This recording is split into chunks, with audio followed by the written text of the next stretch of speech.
पौधों एवं जंतुओं का संरक्षण।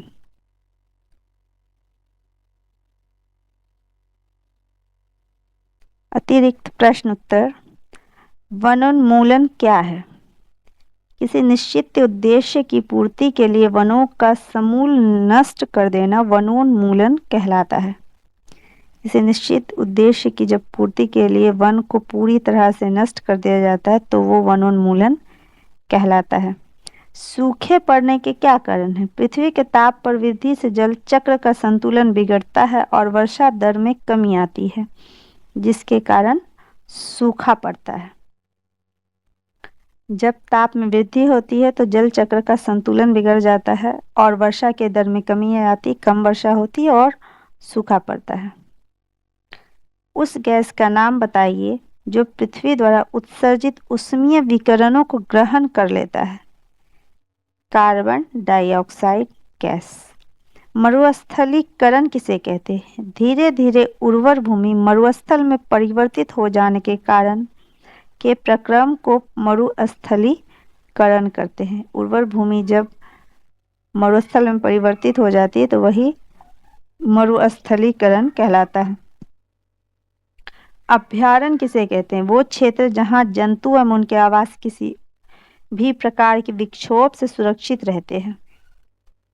जंतु और आवास किसी भी प्रकार के विक्षोभ से सुरक्षित रहते हैं, वही अभयारण्य कहलाता है। जैव विविधता का क्या अर्थ है? किसी क्षेत्र विशेष में पाए जाने वाले सभी पौधे, जंतु और सूक्ष्म जीवों की विभिन्न प्रजातियां जैव विविधता है। यानी सभी पौधे, जंतु, सूक्ष्म जीव, सभी प्रजातियां जैव विविधता है। वनस्पति जात क्या है?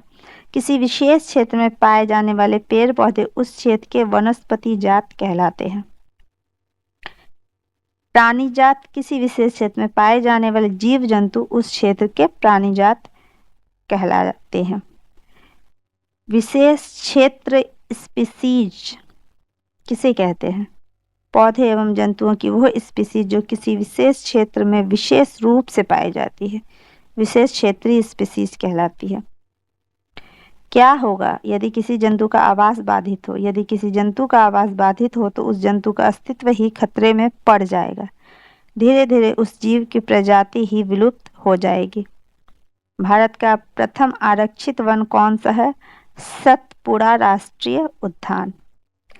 प्रोजेक्ट टाइगर या बाघ परियोजना के क्या उद्देश्य हैं? इस परियोजना का उद्देश्य बाघों को संरक्षण प्रदान करना है।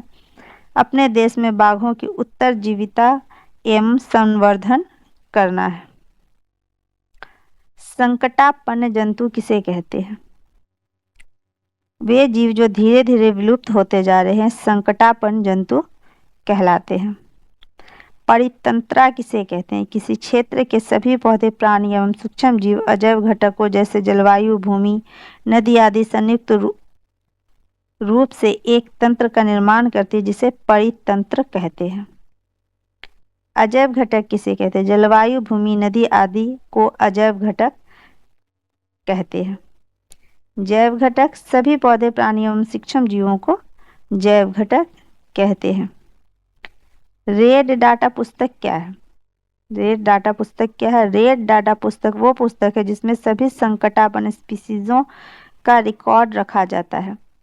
प्रवास से आप क्या समझते हैं? प्रवास वो परिघटना है जिसमें किसी स्पीसीज का अपने आवास से किसी अन्य आवास में हर वर्ष की विशेष अवधि में विशेषकर प्रजनन के लिए आते हैं।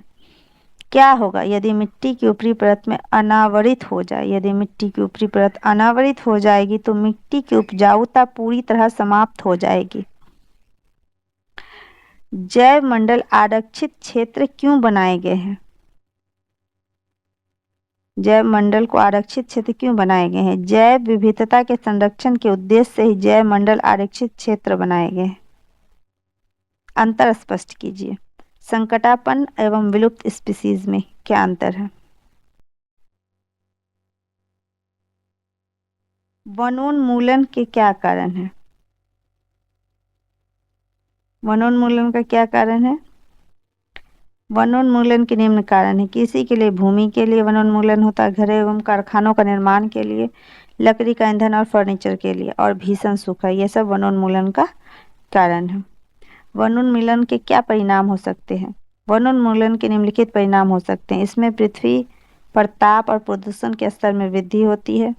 इसमें वायुमंडल में कार्बन डाइऑक्साइड जैसे ग्रीन हाउस का स्तर बढ़ता है। भौम जल का स्तर कम हो जाता है। वनोन्मूलन से प्राकृतिक संतुलन प्रभावित होता है।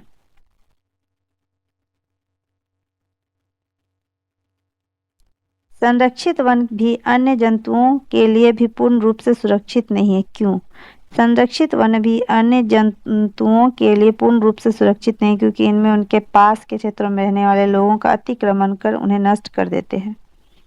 हम जैव विविधता का संरक्षण क्यों करना चाहिए? जैव विविधता जीवों का स्पीशीज की जीवन की उत्तरजीविता को बनाए रखने में सहायक है। जैव विविधता से ही जीव विषम में व जलवायु में अपने विभिन्न किस्मों को बचा पाते हैं। अतः हमें जैव विविधता का संरक्षण करना चाहिए। जैव विविधता के संरक्षण के उद्देश्य से ही जैव मंडल आरक्षित क्षेत्र